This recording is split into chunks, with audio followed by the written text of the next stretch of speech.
Welcome to channel. Today, we explore story filled with unexpected twists. Please, subscribe and like to stay updated. Let's begin. For the most part, my life has been simple. Hard labor on the farm during the day, followed by nights spent experimenting with pyrotechnics. For me, they are more than simply a pastime. They are a passion, a means to bring a little enchantment into the world. Laura believes it's hazardous, yet she constantly looks at my displays with a half grin, half sigh expression. She's my rock, even if we come from different worlds. Laura works for Mayor William Carter. She keeps insisting that it's simply office work, scheduling meetings and taking notes, but I can't get the sensation that something's wrong. Samuel is too polished, too serene, and I've seen his son, Eric, go about town as if he owned it. People speak, and although I don't believe in gossip, it's difficult to ignore reports about Samuel's side business, drugs, smuggling, you name it. Eric is the one tugging the strings in the open. It makes my stomach churn simply thinking about Laura being so near to everything. I've approached her about it many times, but she just dismisses it. That's not my world, Ethan, she'll reply with a comforting grin. But what happens if she gets involved in their mess? To the life we have created here? I would not allow anything injure her. Not while I still have breath in my body. The farm is my sanctuary, where I can work through the tension of these thoughts. But lately, even my fields don't seem far enough away from the shadows William Carter throws over this community. I don't trust him for a second. 2 years into our marriage, things had changed from when we originally began out. Laura, as gorgeous as the day I met her, appeared to be shifting her focus more and more. Her work in the mayor's office kept her up late most nights, and I wasn't simply concerned about the hours. It was the way she handled herself, dressing more sharply, applying makeup more often, and taking more time with her hair. She always looked stunning, but it didn't seem like her efforts were for me anymore. At first, I tried to suppress my rage. After all, she had a job, and I had the farm. But it wasn't long before my emotions boiled over. Every time she arrived home late, every time she canceled dinner arrangements because Samuel needed her for something essential, it wore down my tolerance. You're his assistant, not his personal savior, I'd remark, my tone harder than I meant. She'd give me a look, part protective, half tired, and say, Ethan, it's my job. I can't simply walk away when there's work to be done. This is when the conflicts would begin. Your job is sucking the life out of this marriage, I'd say, and she'd blame me of not knowing the stress she was under. Perhaps I didn't. Perhaps I didn't like how much of her time William Carter appeared to have.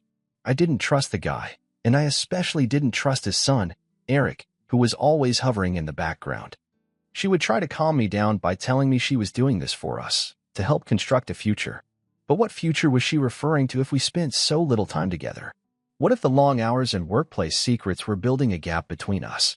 I missed the evenings we used to spend on the porch, discussing anything and everything beneath the sky. Now it seemed like Laura was sliding away piece by piece, and I had no idea how to stop it. Worse, a part of me suspected there was more to her profession than she was revealing. When I look back on that night, it still feels like a hit in the belly. I was at Mason's bar with a friend, trying to get my mind off the stress at home. A few of drinks later, I excused myself to the men's room. The establishment was not fancy, dim lighting, creaking floorboards, and a solitary stall that seemed to have not been cleaned since the previous harvest. As I went inside, I could hear deep, careless voices full with derision. 2 guys stood by the sink, their laughing echoing against the tiled walls. At first, I didn't give them any attention, but then their comments pierced through me like a knife. Boy is banging that female. She's gorgeous. I hope the boss dumps her. They'll take it from there, the bigger guy stated with a filthy laugh. Her husband's stupid, the other one said. I suppose he knows nothing. Fortunately, he doesn't know. Eric will ruin his life if he makes any noise. My blood became chilly. I stood paralyzed behind the stall door, my fist clenched so hard my knuckles became white. They didn't mention their names, but I didn't need them to. Laura's long hours at work and Daniel Carter's reputation as a nasty, entitled brat were obvious connections. I wanted to scream right then and there, grab them by the collars and demand answers, but something stopped me. Perhaps it was the fear of what Laura would say, or the warning about Eric ruining my life. Everyone in town knew that the Hughes family did not play by the rules, and crossing them generally came at a high cost. So I kept concealed and waited for them to depart. When the door finally slid shut behind them, I slumped against the wall, trying to catch my breath. My thoughts raced. Was this true? Was Laura engaged with Eric, or was this simply bar banter between two fools trying to stir the pot? I did not go back to my pal. Instead, I left the pub to drive home. My hands grasped the driving wheel like a lifeline.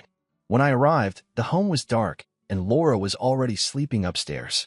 I sat in the vehicle for a long time, staring at the front porch, wondering if everything I believed in was going to crumble away. I couldn't let it go, especially after what I'd heard in that tavern. If there was any possibility Laura was betraying me, I needed to know.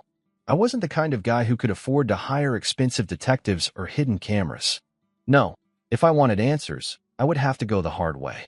So, after working on the farm all morning, plowing fields, feeding cattle, and doing whatever else was necessary, I'd clean up and get ready for the evening. Laura was often saying she had to work late, so it was easy to figure out where to start. I would follow her, keeping my distance and remaining just out of sight. I felt stupid at first, creeping about like a character in a lousy spy movie, but my instincts wouldn't let me stop. Then I saw it. I saw her. The first time, it felt like a punch in the gut. She exited the office and entered Daniel Carter's sleek silver Mercedes, the sort that shouts money and peril. He was there, smirking like an arrogant a-hole, and opening the door for her as if he were a gentleman. My fist squeezed the steering wheel so tightly I feared it would shatter. I followed them, remaining far enough behind to avoid being observed. They drove out of town along back roads till they arrived at a hotel on the outskirts. Eric's two bodyguards came out first, examining the surroundings as if they were anticipating violence. Each one was built like a tank, with strength and menace. I couldn't approach near without their noticing. Laura came out next, her laughter ringing into the night as Eric whispered something to her. I couldn't hear the words, and I didn't need to. The way he looked at her, and the way she smiled in response, told me everything I needed to know. My chest boiled with wrath and grief, but I remained in the vehicle. What could I do? March up to them and engage in a fight? Those bodyguards would have squashed me before I could say anything. This was not a one-time event either. I followed them again and again. Every time, it was the same. The vehicle, the hotel, the laughs. Each time, it seemed like another piece of me was ripped away. I began doubting everything. Has it always been like this? Was I blind, or had she changed? So what was I meant to do now? Part of me wanted to approach her, shout, and demand answers, but another part of me, the one who had heard those guys in the bar, knew it wasn't just about her. This was larger. It was risky. If I made the wrong move, Daniel Carter might wreck my life, as they warned. So I waited, observed, and planned. Growing up on the farm, I learned to be patient. But, God help me, my patience was becoming thin. Revenge. Every night, as I lay awake, looking at the ceiling, the phrase played on my mind. The betrayal became more intense with each passing day, and the humiliation gnawed at me like a hound on a bone. I couldn't let them get away with it, not Eric, his bodyguards, or Laura, if she was actually involved. I needed to do something. But what? As I began to draw out ideas, my mind veered off into dark areas. Blowing up Eric's automobile looked poetic at first, one massive explosion to eliminate him and his muscle in one stroke. But then reality hit. Where? How the heck was I meant to obtain C4? It's not like it was laying about on the property. Even if I had it, how would I get near enough to plant it with those two giants always at his side? They'd smash me like a bug before I could even open the hood. I'm not a former Marine who served in Iraq or Afghanistan. Therefore, I don't have a contact list to call. Superman does not exist, and I am an atheist. Perhaps I needed my own giant, someone capable of standing up to Eric's goons. I'd heard whispers about Greg, the vigilante who helped cheating spouses balance the score. But following him down would require time, something I didn't have. Then there was the problem solver person, a moniker muttered in hushed tones about a man who managed difficulties indefinitely. The only difficulty was that he was in Brazil, and I did not even have a passport. I smiled furiously at the ridiculousness of the situation. Here I was, a farmer from a little village, plotting movie-worthy retribution when I had no idea where to begin. My universe was made up of fields, animals, and fireworks that I fired off on holidays, not this. Not plotting against a drug lord's kid and his associates. But I couldn't control myself. Every time I imagined Laura coming out of Eric's vehicle, laughing at something he said, my wrath bubbled over. It wasn't just about her anymore. It was about my dignity, pride, and the life they were attempting to tear apart. That night, I roamed the barn, running my hands over the tools that hung on the wall. A pitchfork is too messy. A chainsaw is excessively noisy. I wanted something clean and unrelated to myself. If I couldn't obtain outside aid, I'd have to be inventive. I had no idea how or when, but one thing was certain.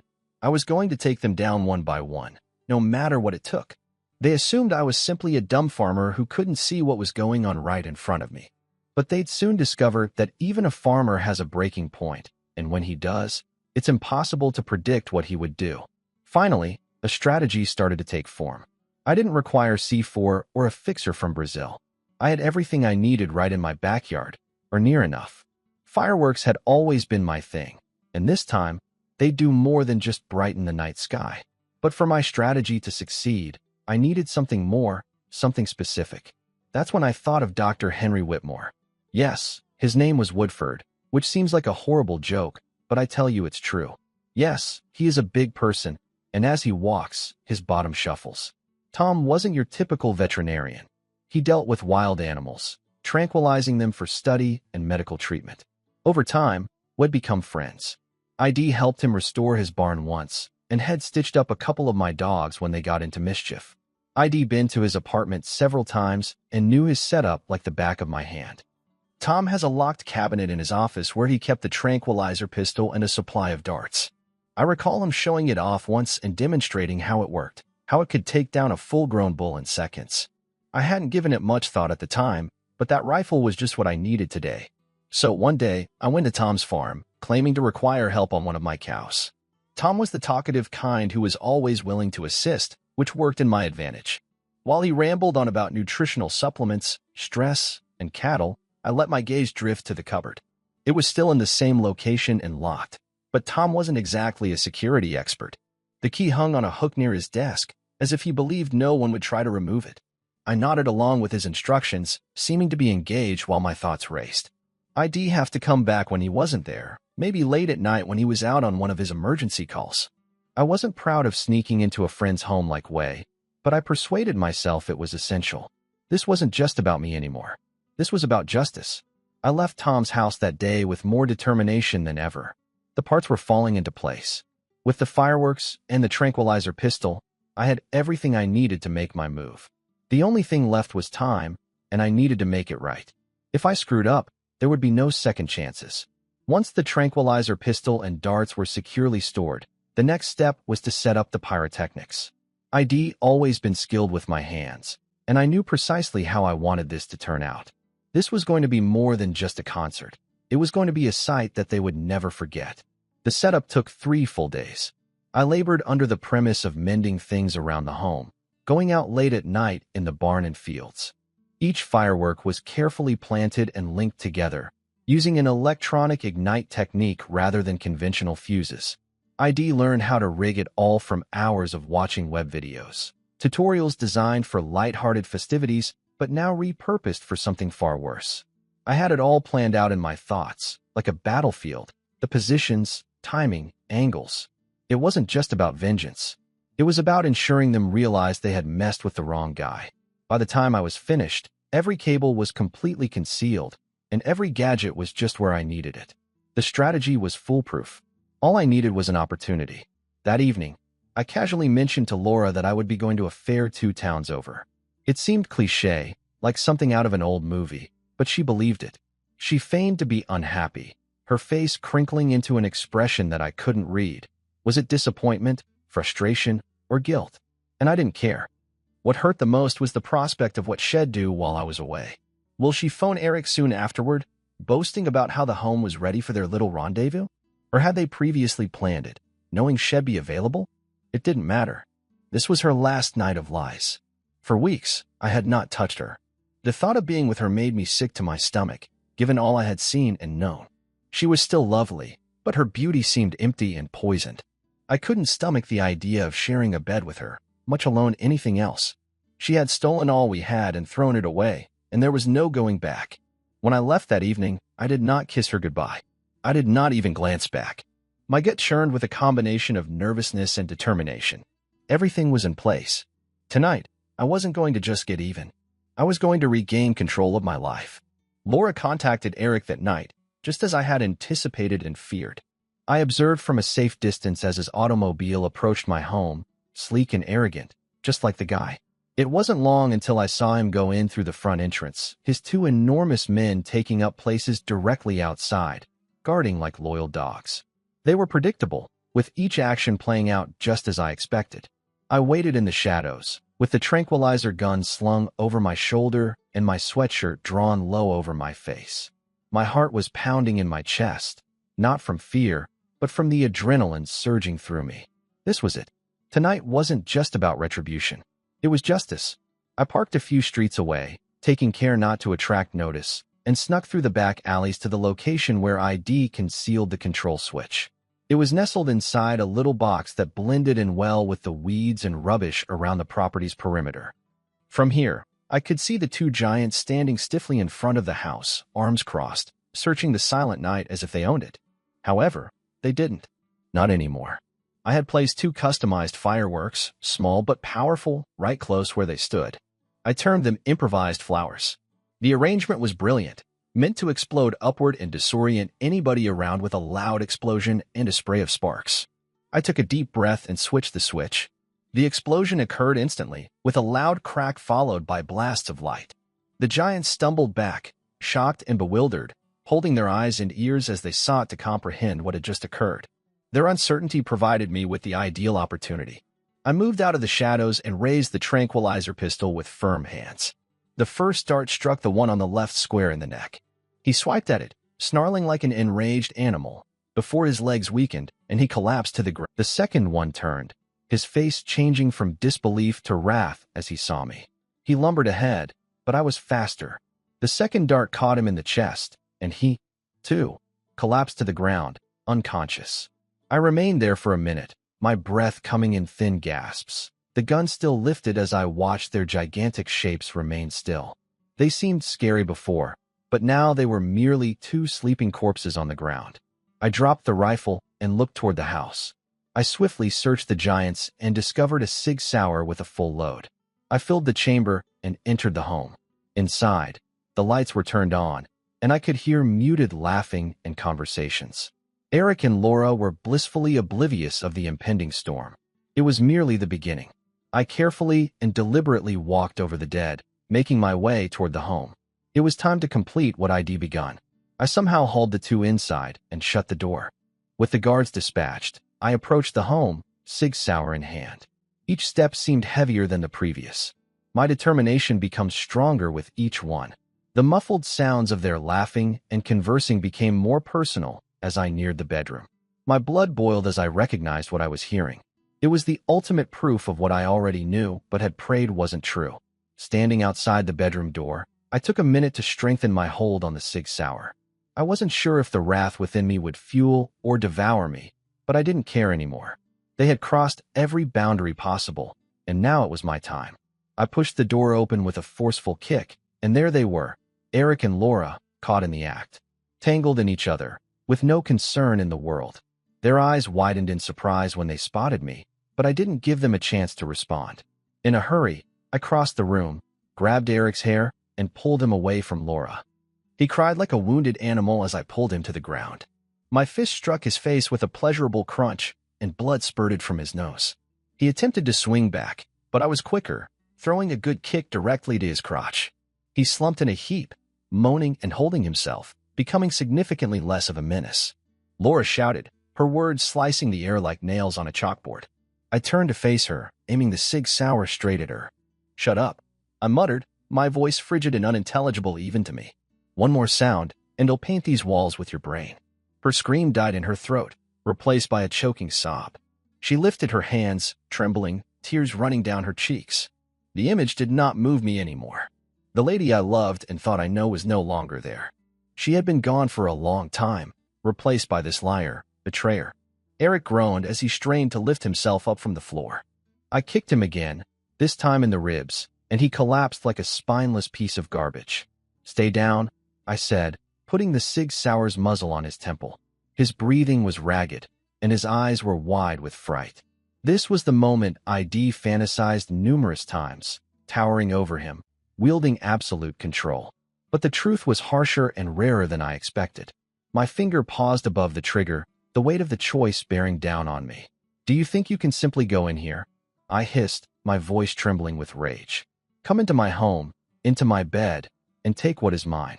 Do you believe there is no price to pay for that? Eric did not react, because he was too busy gasping for air and gripping his side. Laura was quiet now, her gaze flitting between me and the rifle, her face pale and distressed. I had them both just where I wanted them. But what happened next caught me off guard. As I stood there, Sig Sauer in hand, the air was dense with anxiety. Eric writhed on the floor, whimpering like a miserable worm, while Laura cowered on the bed. That's what I believed at first, then something changed. Her trembling has ceased. She straightened up, her expression shifting from dread to something else completely. She began laughing, not a frightened laugh, not one born of desperation or panic, but a nasty, mocking sound that sliced through me like a sword. "Oh, Ethan," she exclaimed, her voice full of anger. "You don't have the balls to do anything. You're just a pathetic little farmer with a gun, pretending to be tough." Her comments struck me like a punch in the belly, but I held the gun firm, unwilling to let her see me fall. "You think you're in control here?" she snarled, tilting her head. "You're not. Eric will wreck you. Do you even know who he is? What he's capable of? He'll make your life a living hell, Ethan.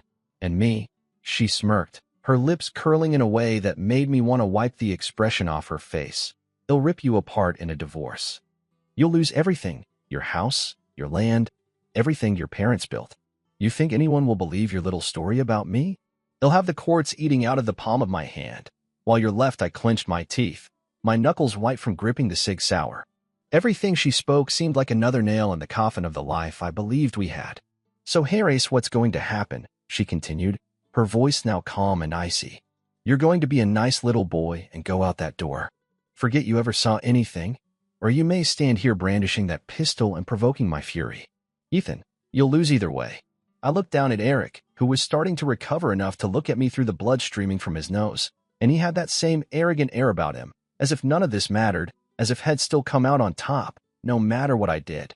It was almost unbelievable for her to sit there, half-naked and smug, in my house, after everything she'd done. I realized then that they didn't think I had it in me. They thought I'd back down, that I'd walk away with my tail between my legs like the stupid farmer they thought I was. But they were so wrong. I didn't respond to Laura's taunts. Instead, I stared at her, letting the silence hang heavy in the air. If she thought her words could break me, she had no idea who she was talking to. "Your wrath," I finally said, my voice low and steady. "Do you think you terrify me, Laura? You think he frightens me?" I nodded toward Eric, who looked like he was about to pass out again. "You two have no idea what you've unleashed." I had a taser in my pocket, always did. You never know when a bear might wander onto the farm, and while I wasn't exactly worried about them, it sure came in handy. They've always been slow when you catch them off guard, and tonight, I needed it. I didn't hesitate. I yanked the taser from my pocket and, with no warning, aimed it at Laura and put it right in her forehead. Her eyes widened for just a second before the charge hit her, and her body jerked. The electricity coursed through her. She went stiff, her mouth falling open in shock, and then she dropped out cold on the bed. The satisfaction of seeing her collapse just like that was almost surreal, but it wasn't enough. Not nearly. I turned to Eric, who I approached him slowly, savoring the moment, then aimed the taser at his nuts. The jolt hit, and he froze instantly. His body went rigid, his face contorted in pain, but no sound came out. It was like watching one of those old cartoons where a character gets zapped and just freezes in midair. He couldn't even scream, his mouth opened, but the only thing that came out was a strangled wheeze. His entire body locked up from the shot. I stood over him, watching him twitch. I grabbed Eric by the arm, dragged him to his feet, and dragged him toward the stairs without any concern for his safety or comfort. This was vengeance, and I was going to make them feel what they had done to me, to my life, to everything I had built. I shoved Eric down the stairs first, and his body hit the steps with a thud, and I heard a sickening crack as his head bounced off the stone. He didn't move after that, and honestly, I didn't care if they were harmed or if they damaged anything. This wasn't about compassion. It was about regaining the authority I had lost and making sure they realized the consequences of betraying me. Vengeance, I told myself, was all this was about. This is where I guess I really messed up. After everything, after the fireworks, the taser, the shocks, and the falls, I was standing there in the quiet aftermath. The four of them were lying in front of me, battered and out cold. Eric, Laura, and the two bodyguards, all sprawled on the floor in various states of unconsciousness. They were all hurting.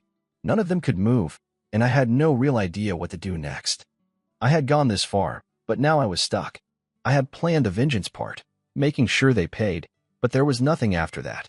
I stood there, feeling like I was frozen in time, looking at them as if I was waiting for some grand plan to appear in my head. But it didn't. My mind was blank. I had the firepower. I had the tools, but no direction. I started moving, just to do something, anything. First, I went to the back room and removed all the unused fireworks I had hidden around the house. They were powerful, volatile, and I didn't need them to remain here. I grabbed them and shoved them into Eric's car, took the 2 darts from the 2 big men, put them back in the casing, and then, just out of some odd twisted instinct, I walked back to Eric. I don't know why I did it, but I zapped him again in the nuts. It was like a reflex. He wasn't going to be able to feel it, but I felt the need to make sure he suffered just a little more. Maybe it was because he had it coming, or maybe I just couldn't help myself. I loved to see him stiffen up, but even then, I had no clear plan. I just stood there, staring at the mess I'd made, feeling numb. I guess that was the problem. There was no after in my mind. I had been so calm I must have stood there for 5 minutes, just blank. What do you do when everything you wanted is right in front of you, and you've already done more than you ever intended? The anger wasn't gone, but the purpose was. It was as if I'd been chasing some dragon, and now that I'd caught it, I didn't know what to do with it. And then, in that moment of emptiness, I did the stupidest thing I could have done. I grabbed the nearest lighter and set fire to the house. I don't even know why I did it. Maybe I thought it would erase the evidence, destroy everything, and make it so there was no turning back. Maybe I thought it would feel like finality, like a conclusion to all the pain and betrayal. The flames took quickly, and soon the house was crackling with heat, the smoke rising up and filling the air. There was no going back now. As the fire spread, I ran back to my car and drove to the farm. Then I shot a bear. Now, don't ask me how I shot a bear. I really don't know myself. It just happened to be in the barn when I parked my car there, probably looking for some food or shelter or whatever bears do. But there it was, standing tall, just like the giant bodyguards outside the house, staring me down. My heart raced for a second, but then everything just clicked. I grabbed the rifle, aimed, and pulled the trigger. The damn thing went down in one shot. I needed Dr. Henry Whitmore for this, not because of the bear. I could have dealt with that myself, but because I needed to get rid of the tranquilizer gun, something I'd been thinking about for a while now. So I called him up and told him I needed help with a bear. Tom didn't hesitate and said he'd be right there, but when he arrived at the farm, he couldn't find his dart gun. I quickly walked Tom over to the dead bear, where his eyes widened and he began talking about calling the wildlife guys and making all sorts of plans and excuses. I had to make this work, so I sneaked back to his car and slid the tranquilizer gun into the back seat. I felt the adrenaline rush through me as I did so. I joined him back by the bear, and Tom kept muttering about calling the wildlife guys, telling them to come out to my farm and pick up the mess. Then he walked back to his car, waiting for the wildlife people to show up. He stood there, probably trying to piece together what was going on, but I wasn't going to let him figure it out. I pointed to the dart gun on the back seat of his car, and his eyes lit up like he'd just found an old friend. "Oh, that's where it went," the man said. "Must have left it there after that last trip out." Tom was still rambling about the bear and the wildlife guys, but I wasn't listening because I was too preoccupied with making sure I had my fingerprints on the gun. He grabbed it from the back seat, and I followed him over to him. "Hey, can I hold that for a second?" I asked, and he didn't hesitate. I took the gun from him, holding it with purpose. It wasn't enough to just have it in my hands. I had to make sure it was connected to me. I held it for a moment, then I took, and just like that, I had all of the pieces in place. The bear, the tranquilizer gun, the fingerprints, and all I had to do now was wait and watch what happened. The house, Laura, Eric, and the 2 bodyguards were all gone, as I had predicted. The flames licked the sky, consuming everything in their path. I watched from a distance, the heat searing my skin, but it didn't matter. Everything I had planned, everything I had done, had led to this moment. The house, like the lives of those who had betrayed me, was now ashes. But that's when things got messy. Of course, the cops showed up, as they always do when something like this happens. It was only a matter of time before they started asking questions, and I was the prime suspect. My wife had just been burned to a crisp with 3 other men in my house, and it was too convenient for me to walk away from that situation unscathed. The questions came fast and furious. Did I know my wife was having an affair with Eric? Did I kill her? Why hadn't 4 people walked? I asked the same questions they did, about the fire, about my wife, and I played the part perfectly. But deep down, I knew there was something I had to worry about, something that could undo everything. Those 2 giants, the bodyguards who had been in my house, they had been knocked out with the tranquilizer, and I was afraid that would show up in their post-mortem. If the cops discovered that, things would I watched the officers, looking for any signs that they were onto something, but they didn't know about the tranquilizer, and thank God for that. The bodyguards were burned to the bone, no DNA left to find, no trace of the tranquilizer that had knocked them out cold, and as far as anyone knew, they were just casualties of the fire, like everyone else. But that didn't stop the pit of worry in my stomach, and I knew I had to tread carefully. They would eventually find the gun. A few days later, they called me in again for questioning. The air was thick with suspicion, and I could tell something had changed. The fire had barely been contained, the smoke still hanging in the air, and now they had found something. They had found the fireworks in the car, the ones I had planted there, and, of course, they had my fingerprints all over them. I didn't panic, though, because I couldn't afford to. Instead, I held my head high and kept that same sorrowful look. "Mr. Lawson," one of the cops said, pointing to the pyrotechnics, "do you have any explanation for this?" "I'm a fireworks enthusiast," I answered, my voice heavy with passion. "I've been making them for years. My wife, Laura, she asked me to make some for Eric. She said he liked fireworks, so I did it for her. For them." I let the words hang in the air, just heavy enough to make them second-guess their assumptions. I could see the officer's face soften slightly. They kept asking questions, trying to dig deeper, trying to catch me in some lie, but I just kept acting the part. I was the heartbroken husband, the man whose world had just been shattered. And then I did what I knew would throw them off the scent, if only for a moment. "When can I get my wife's body back?" I said, my voice cracking. The officer's cheeks flushed, and he seemed angry by my query, as if he didn't want to respond.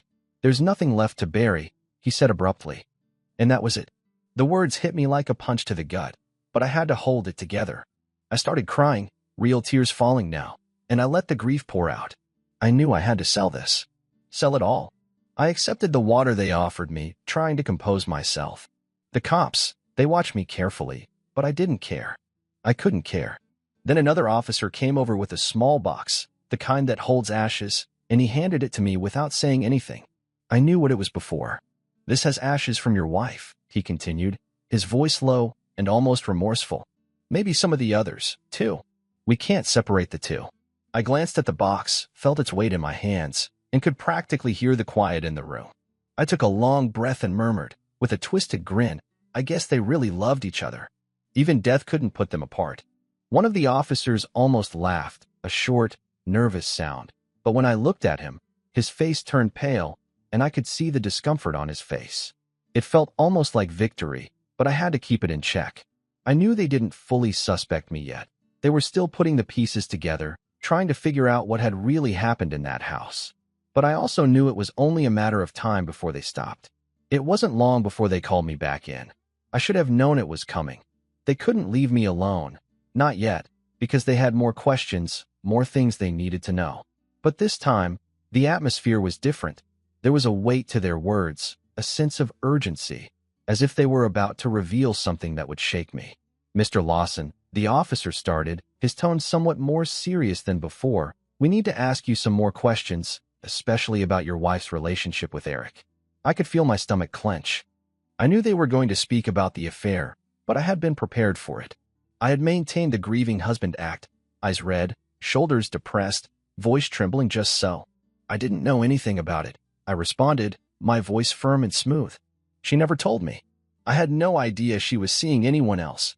They shared a glance, as if they were trying to figure out whether I was lying or simply naive. They probably thought I was putting on a show, but I wasn't. This was true sadness, at least in part, and my world had been broken in ways I could never completely describe, but none of that mattered now. Then they dropped the next surprise. "We've uncovered some information about Eric," one of the officers said, scanning my face for any hint of a reaction. "Turns out he was running a drug business, and we've arrested the mayor, your wife's boss, in connection with it." They believe Eric and your wife were caught in the crossfire of a gang war, and the Mexican drug cartel may be involved. For a moment, I didn't know how to react. Inside, I was grinning. This was perfect. The last thing I wanted was to be a suspect, and now they were telling me that they had moved on. They had a bigger fish to fry. I kept my expression neutral, but I couldn't let them see that I was relieved, that this was exactly what I needed to hear. The cartel angle was a nice touch, something they could point to and explain everything away. It was a godsend. So you think this was just random violence? I questioned, my voice shaking slightly, playing the role of the distraught husband who didn't realize what his wife had gotten herself into. Yes, the officer replied with a raspy voice. That's what we're thinking. The Mexican cartel could have been involved in some way, but we're still piecing things together. We know Eric was running some serious operations, but it's all still under investigation. Your wife? Well, she got caught up in something dangerous. I nodded, the vision of Eric and Laura's treachery flashing through my mind. It wasn't random, it wasn't a gang fight. It was a plan, mine, but they wouldn't know. Well, I guess I was just too blind to see it, I muttered, shaking my head as if the pain was too great to take. I never thought she'd get involved in something like that. Not my Laura. The officer didn't respond right away. He seemed to be watching me, perhaps trying to figure out if I was telling the truth. But by this point, I had it all figured out. They weren't looking at me anymore. They were looking at a bigger problem. The cartel, the drugs, the mayor. They had bigger things on their minds than me. They asked a few more questions, but nothing that made me lose my cool. They informed me that I was no longer a suspect, and that their attention was moving elsewhere. I felt a weight lift off my shoulders. Thank you for your time, Mr. Lawson, the officer said as I rose to go. We'll let you know if we need anything else from you. I nodded, my face still a picture of grief. Thank you, I said, and then I walked out, knowing they would never suspect me again. The investigation had taken a turn, and now I was free. But even as I left the station, the grief didn't stop, not entirely. I still had to act like the grieving husband, and I still had to wear the mask, but inside, I knew the truth. I had won. The game was over, and I had come out on top. The phone rang that morning, as it always did, sharp, insistent, cutting through the silence of my day. I wasn't expecting anything, but I picked up. I should have let it go to voicemail, trusted my instincts, but something about that call felt different. Mr. Lawson, the voice on the other end said. It was strange, distorted in a way, like someone trying to hide their accent, a weird Spanish tone, thick and with something else, as if it was barely hanging on the airwaves. I know what you did. Burnt the house down. Killed the wife, her lover, and the two big guys. Very impressive. My heart stopped to beat, and I was paralyzed for a second, as if the walls were closing in on me and my whole world was going to collapse around me. But then I realized that there were no witnesses, no proof linking me to anything other than those awful fireworks, and they'd already let it go. Who are you? I said, attempting to maintain a firm voice as my hands began to tremble. The guy laughed, and it was not a nice laugh. It was chilly. Mr. Lawson, he said, drawing out my name as if it were a reproach. Do you like soup? I was taken aback by the question. What sort of lunatic would ask such a thing in the midst of all this? But I maintained my calm. I wasn't going to let him upset me. Yeah, I said in a controlled voice. I like chicken corn soup. There was a long pause on the other end of the line, and I could hear the man's low chuckle again, the kind of laugh that made the hairs on the back of my neck stand up. It wasn't the kind of laugh you want to hear when you're in my position. It was as if he was savoring the moment and knew something I didn't know. Good luck, Mr. Lawson, he said, and then the line went dead before I could even react. My heart was pounding in my chest, my thoughts swirling. What the hell was that? Was that some sort of warning? Who was this guy? I stared at the phone in my hand, my mind racing. He knew what I'd done. How? How the hell could he know? The soup. What the hell did that mean? Was it a clue, a symbol, or just some twisted joke from a guy who thought he was clever? I decided not to pursue it any further, so I grabbed my beer, had a drink, and relaxed in my new house, which was paid for by my deceased wife's insurance. Thank you for watching. What do you think? Did the protagonist get away with it? Let us know in the comments, and don't forget to like and subscribe.